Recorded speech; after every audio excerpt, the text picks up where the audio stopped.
Hello, my dear students. I welcome you all to my YouTube channel A Mohammed Story Circle. Guys आज के इस video में हम लोग अमेंडा पोएम के कुछ एडिशनल क्वेश्चन आंसर को करने वाले हैं क्योंकि बहुत सारे कमेंट्स आ रहे थे कि सर आपने एनसीईआरटी के जो टेक्स्ट बुक के क्वेश्चन आंसर है उन्हें तो प्रोवाइड कर दिया लेकिन एडिशनल क्वेश्चन आंसर को आपने प्रोवाइड नहीं किया है। तो उन्हीं सभी कमेंट्स को रिस्पेक्ट करते हुए आपको मैं ये एडिशनल क्वेश्चन आंसर प्रोवाइड कर रहा हूँ। इसमें सबसे पहले जो क्वेश्चंस हैं वो एक्सट्रैक्ट बेस्ड क्वेश्चंस हैं, तो इन्हें आप देख लीजिए। Read the following extracts carefully and answer the questions that follow. तो पहला वाला एक्सट्रैक्ट दिया गया है, don't bite your nails Amanda, don't hunch your shoulders Amanda, stop that slouching and sit up straight Amanda. और इस पर आधारित 4 क्वेश्चंस पूछे गए हैं जिसका एक लाइन में हमें आंसर देना होता है और हर एक क्वेश्चन 1 नंबर का होता है। पहला क्वेश्चन क्या है, what is Amanda doing to her nails. Amanda अपने नाखून के साथ क्या कर रही है। What does she do to her shoulders, वो अपने शोल्डर्स के साथ क्या कर रही है। क्वेश्चन नंबर सी है, what is her sitting posture, वो किस तरीके से बैठी हुई है, वो किस पोजीशन में बैठी हुई है। और डी क्वेश्चन है, हाउ शुड अमेंडा सिट, और उसे बैठना कैसे चाहिए। ठीक है, और इसके आंसर्स नीचे दिए गए हैं। Amanda is biting her nails, वो अपने नाखून को दांतों से काट रही है। सी हॉन्चेस हर शोल्डर्स, वो अपने शोल्डर्स को हॉन्च करके रखी है, झुका करके रखी हुई है। She is sitting in a slouching posture, वो आगे की तरफ झुक करके बैठी हुई है। और अमेंडा को सीधा बैठना चाहिए, अमेंडा शुड सिट स्ट्रेट।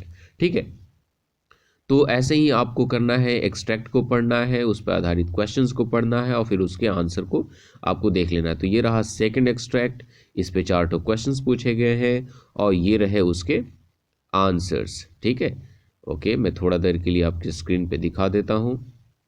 तो ये रहे सेकंड एक्सट्रैक्ट के क्वेश्चन आंसर। ओके, आपको थर्ड एक्सट्रैक्ट भी दिख रहा होगा और थर्ड एक्सट्रैक्ट्स के आपको सारे के सारे क्वेश्चंस भी दिख रहे होंगे, उसके आंसर्स यहाँ पर आप देख लीजिए।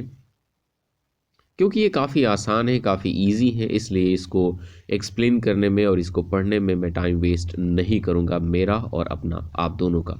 ठीक है, ये रहा फोर्थ एक्सट्रैक्ट, आपको एक्सट्रैक्ट भी दिख रहा है, क्वेश्चंस भी दिख रहे हैं और आपको आंसर्स भी दिख रहे हैं।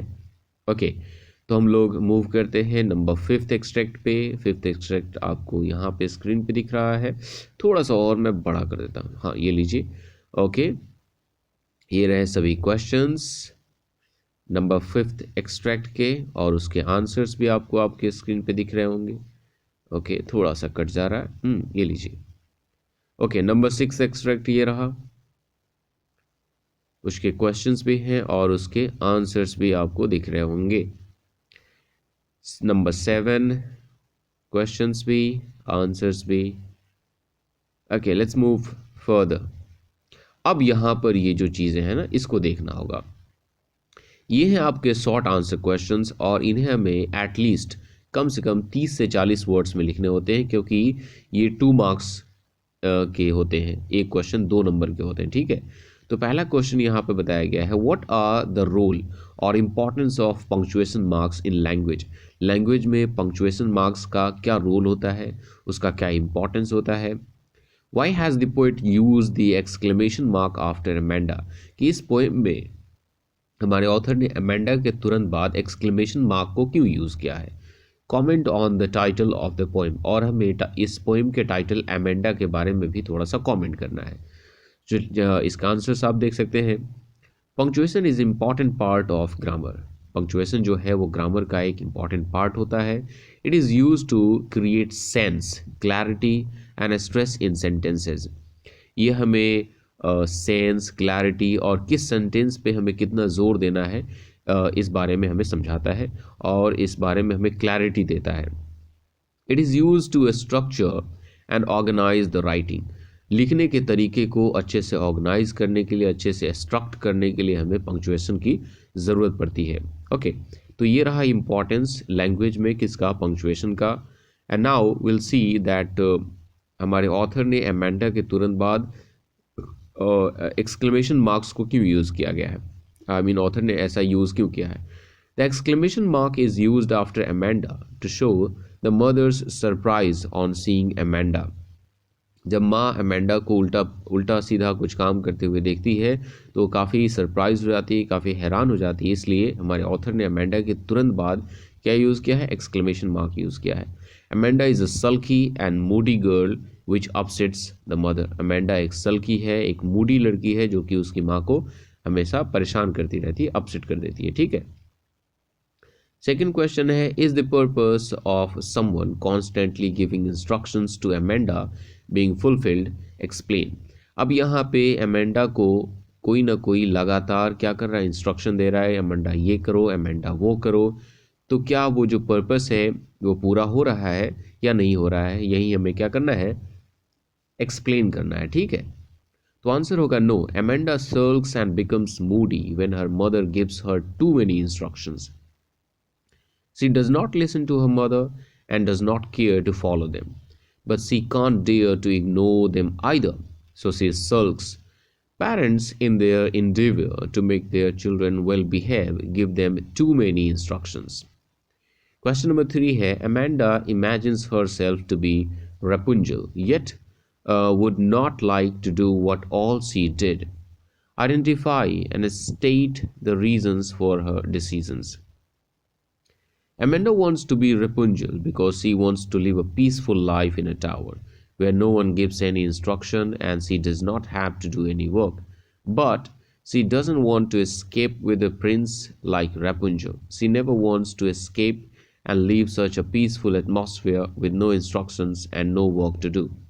वैसे ही क्वेश्चन नंबर 4 है, who is the mermaid in who is the mermaid in Amanda, I mean Amanda poem में मर्मेड कौन है, जलपरी कौन है, what does she wish to do, और वो क्या करना चाहती है, राइट। तो उसके आंसर आप देख सकते हैं। वैसे ही क्वेश्चन नंबर 5 है, what is the theme of the poem Amanda, हमारा जो अमेंडा पोएम है उसका थीम क्या है। तो इसको मैं पढ़ देता हूँ, too many instructions and too much control are resented by children.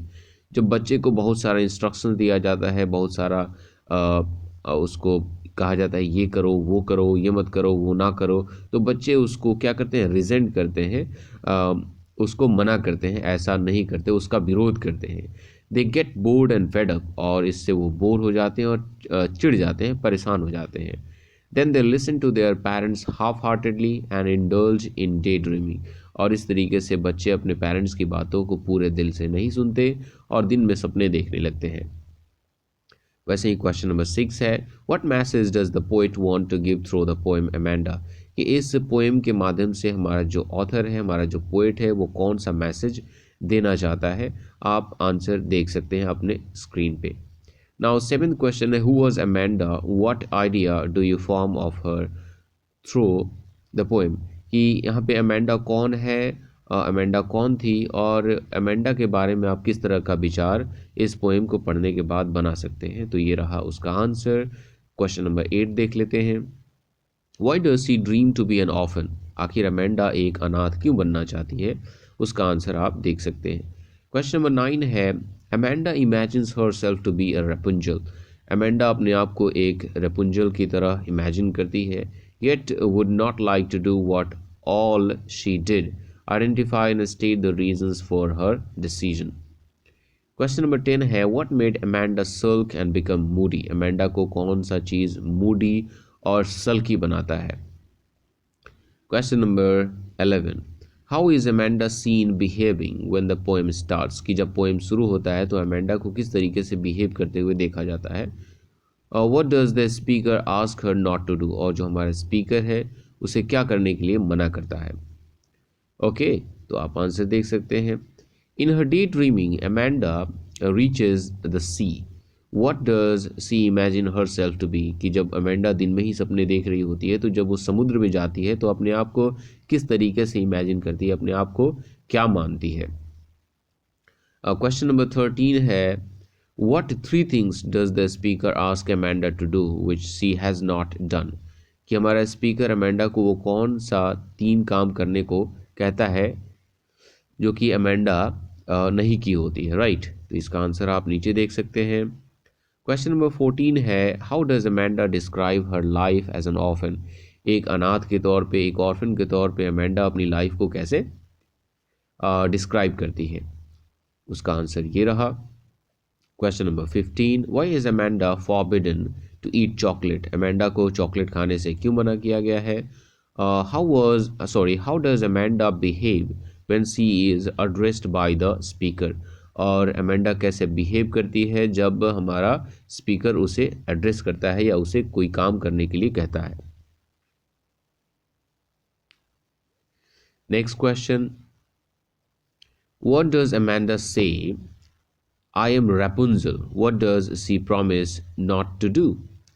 I mean, what does Amanda say? कि अमेंडा क्या कहती है कि मैं रैपुंजल हूँ, इसका क्या मतलब है? What does she promise not to do?